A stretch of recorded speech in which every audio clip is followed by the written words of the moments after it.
Imagine walking into your own store only to be accused of stealing and dragged away in handcuffs. This is exactly what happened to a black woman who found herself in a nightmare scenario when a racist manager wrongly accused her of theft. What started as an ordinary day turned into an unforgettable encounter where the power of prejudice and ignorance was on full display. The store manager, convinced of his own superiority, called the police without a second thought, completely unaware of the shocking twist about to unfold. As the police arrived and the tension escalated, the woman stayed calm, knowing she had nothing to fear, until the manager learned her true identity. What happened next left everyone in the room speechless. The shocking revelation turned the whole situation upside down. The manager, once so sure of himself, was suddenly forced to face the consequences of his actions. But just when you think the truth has come to light, a new layer of the story emerges, leaving everyone questioning everything they thought they knew. Stay tuned, because this story is far from over. In the next part, you'll find out just who this woman really is, and the stunning turn of events that follows. Trust me, you won't want to miss it.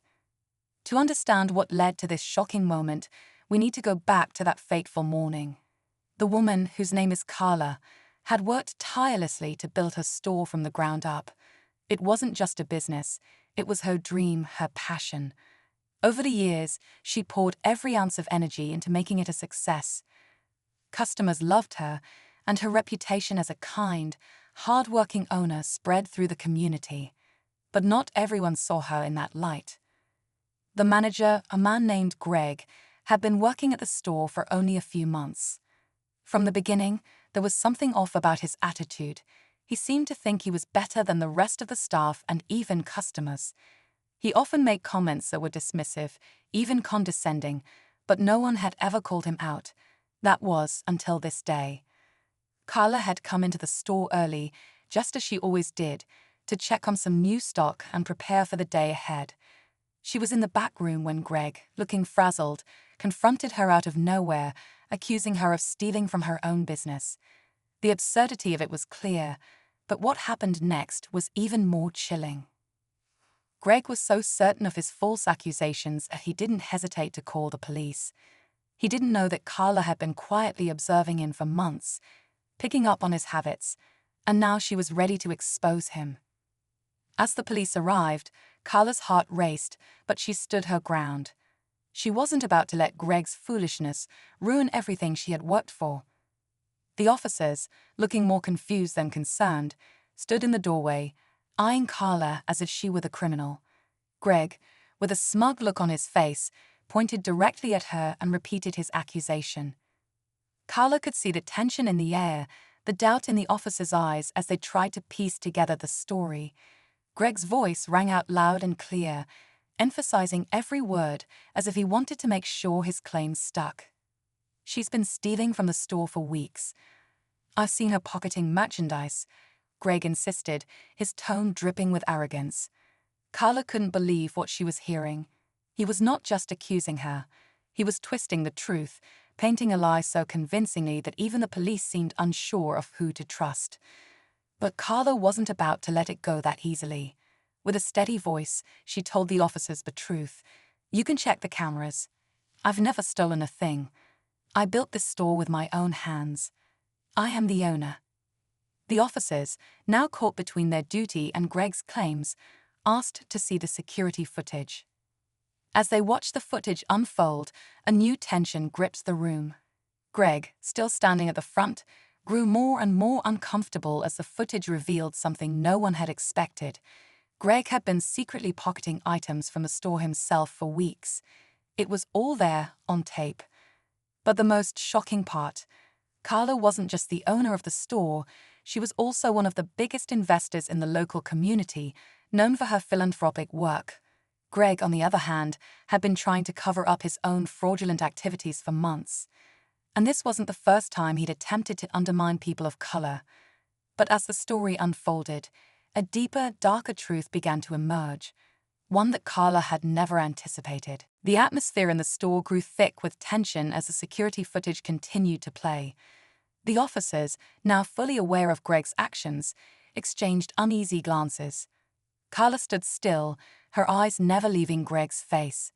She could see the panic starting to creep in, the facade of confidence slipping away as his lies unraveled before everyone's eyes. The smugness he once carried so easily was now replaced with a nervous twitch, his fingers tapping rapidly against his leg. But it wasn't just the police who were watching. Customers, who had come in for their usual morning shopping, stood in stunned silence, witnessing the scene unfold. The murmurs started as people began to realize what was happening. Some had already heard rumors about Greg's attitude, but no one had imagined it would go this far. They all knew Carla. She'd had helped so many in the community, mentoring young entrepreneurs, offering jobs, and even running charity events. How could anyone think she was capable of the crime Greg had accused her of? But just when it seemed like Greg's lies were about to come to an end, he snapped. "You don't know anything about me," he shouted, his voice rising in anger. "You think you're some kind of saint? Well, you're not. You don't understand what it's like to work under people like you." His face reddened with rage, and his hands shook uncontrollably. Carla felt a cold chill run through her. She had known that Greg's behavior had been erratic, but this level of hostility was unexpected. She stepped forward, maintaining her calm as she spoke. "I don't need to understand your bitterness, Greg. What I do know is that you've been using your position to hurt people, and I won't stand for it." The officers stood silently, waiting for someone to make the next move. The weight of the moment hung in the air. But then something happened that no one could have predicted. Just as Greg was about to say something else, a voice broke through the tension, calling from the back of the store. Carla turned, and in the doorway stood someone she hadn't expected to see, someone from her past, someone who knew everything about Greg's secrets. The appearance of this new figure added another layer of uncertainty to the already charged situation. The room froze. Everyone, including Greg, turned to see who had arrived. This person had a connection to Greg that could change everything. The question on everyone's mind now wasn't just about Greg's fate, but about what this person would reveal, and how it would turn the tide for Carla in ways she hadn't anticipated. The figure in the doorway stepped forward, and everyone in the room instinctively held their breath. It was a man, tall and dressed in a sharp suit. His eyes scanned the room, briefly meeting Carla's before turning to Greg. There was something about the way he carried himself, confident, calm, yet undeniably powerful. He wasn't just a stranger to the scene. He was someone who had been involved in the very foundation of the store, someone Carla hadn't seen in years. Greg's face twisted in disbelief. "No, it can't be you," he muttered, his voice barely a whisper. The officer who had been standing closest to Greg looked between the two men, trying to make sense of the connection. Carla's heart skipped a beat. "Who is he?" she asked, her voice steady but tinged with curiosity. The man smiled faintly, his eye never leaving Greg. "I think you've met before, Greg. It's been a while, hasn't it? I believe we used to be business partners before you decided to take a different path." The revelation hit like a punch to the gut. This man wasn't just some bystander or random acquaintance. He was a key figure in the store's early days, a partner who had been forced out of the business under suspicious circumstances years ago. Carla hadn't known the full story, but she had heard rumors about a falling out, and now, standing before her, this man had returned with a purpose. Greg's expression shifted from surprise to panic. "You have no right to be here. This is none of your business anymore." His voice cracked, revealing the cracks in his carefully constructed persona. The officer turned to the newcomer. "Who are you? And what's going on here?" he asked, trying to make sense of the sudden escalation. The man's calm demeanor never wavered as he introduced himself. "My name is Victor, and I've been following this story for a while. Greg here," he said, nodding toward him, "has been hiding a lot of things. Things that not only affect this store but the entire community. I suggest you listen closely, because what I'm about to say will change everything." The tension in the room thickened, and everyone seemed to lean in, waiting for the truth to unfold. Carla had no idea what Victor was about to reveal, but she knew that whatever it was, It would shake the very foundation of everything she thought she knew. And just as she feared, Victor's next words would send shockwaves through the store, setting in motion a chain of events that no one could predict. Victor's gaze never left Greg as he took a deep breath. "You don't know who you're dealing with, Greg. You thought you could get away with it, didn't you? All these years, hiding behind your lies, manipulating people, stealing from the very people who trusted you." His voice was calm, but filled with a weight of authority that immediately commanded attention. Greg looked like he wanted to lash out, but he was paralyzed, trapped in the web of his own deceit. His face was pale, his jaw clenched as he tried to regain control. "You're making a mistake," he stammered, his earlier bravado all but gone. "None of this is true. You're just." Victor interrupted him, holding up a hand. "I've been gathering evidence for months, Greg.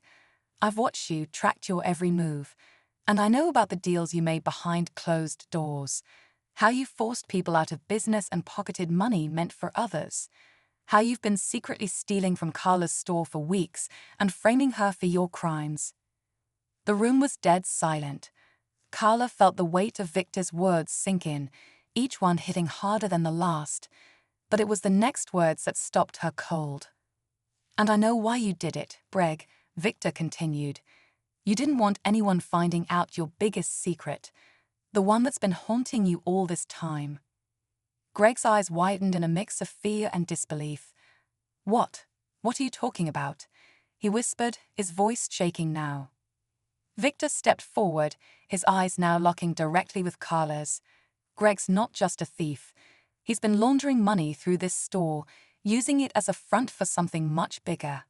But the real shock: he's been working with people who have ties to some dangerous organizations. He knew Carla was too smart to get caught up in it, so he tried to sabotage her business and ruin her reputation." Carla stood frozen, her mind racing. Her instincts had always told her something wasn't right, but this was beyond anything she could have imagined. She glanced at the officers, who now seemed to understand the gravity of the situation. The pieces of the puzzle were finally coming together.